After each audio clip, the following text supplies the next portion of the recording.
I commute my kids 200 miles a week to get them to the best schools in Chicago.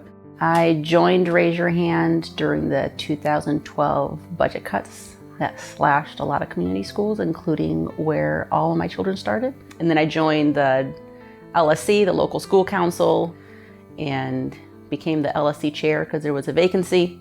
We were doing great. And then the LSC chairperson, which was me, got a memo from CPS saying they're gonna close schools down and we have 20 days to appeal. And I mean, these are majority low-income kids and they're doing a phenomenal job on their test scores. And it's a small school. So I prepared my testimony to an almost empty room, which was completely ignored. And I was furious at the response. And of the 4 or 5 people sitting in the room was the Raise Your Hand founder, Wendy Catton. And when she saw me in distress, she came over and said, "You're really passionate about your support for your school and how furious you are of these budget cuts. I think you should maybe bring your voice to Raise Your Hand." And Raise Your Hand has thousands of parents behind it.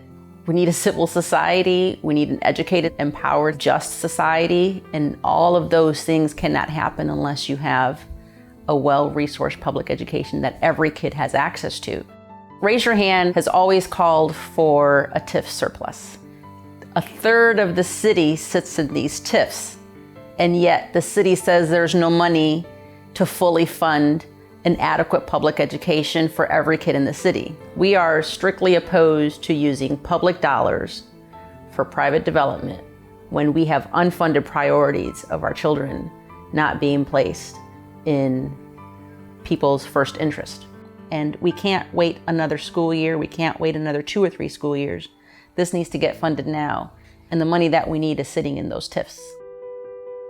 No Cop Academy is a campaign to just say defund from police and fund community, specifically not build what used to be $95 million Cop Academy, but now it's looking like $200 and some million. Let's not put money in towards that. Instead, all these other resources that the community would rather be funded, like schools, neighborhoods, parks. The work is important for many different reasons. I think it's bringing a conversation of what are police really doing and are they actually the best of our resources and our money and time and energy. And I think it's also not only bringing up the conversation, but it also emphasizes that youth voices are not really highlighted very often. No one really thinks about like how even cops in itself being at our school impacts us. And just seeing how No Cop Academy has shaken the city of Chicago and like even had these conversations of getting cops out of schools started. I think having youth there really opened the doors for a lot of new conversations. I've talked to so many people about No Cop Academy. I've brought it into my school. There's stickers in my school of it. I think, yeah, and just imagining that like if we had that at every school, what could we do then? The power that we gain from that. It's not just about one issue, it's about how they all intersect. Yo vendo tamales y he estado vendiendo por 22 años mis tamales, pero sin tener una licencia. Yo me uní a la organización porque me arrestaron, me quitaron mi comida, mi equipo, mi hielera y me llevaron a la cárcel. Pues se siente muy feo ser humillada por la policía porque uno no sabe sus derechos de los trabajadores ambulantes, entonces no sabemos defendernos. Ese fue el motivo de estar en esta organización.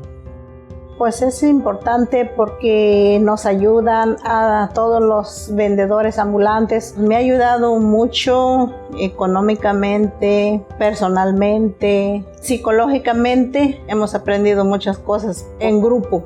Hemos aprendido a ejercer nuestros derechos como trabajadores ambulantes y ahora pues ya me siento más segura, contenta, más feliz. Es importante estar en una organización como esta para que los otros saquen también su licencia, para no ser maltratados. Y es un gran beneficio para nosotros que no tenemos un negocio grande y más que nada estar unidos. No hubiéramos ganado los permisos ni la licencia si no hubiéramos esta cocina compartida. Esta cocina nos ayudó mucho a todos, no nomás a mí. Yo digo que es fuerza de voz, de lucha.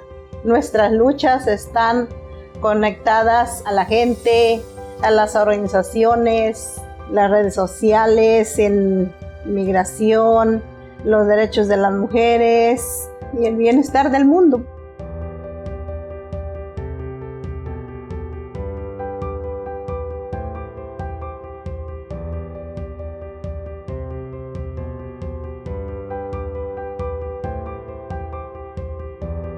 Our struggles are interconnected, intersectional.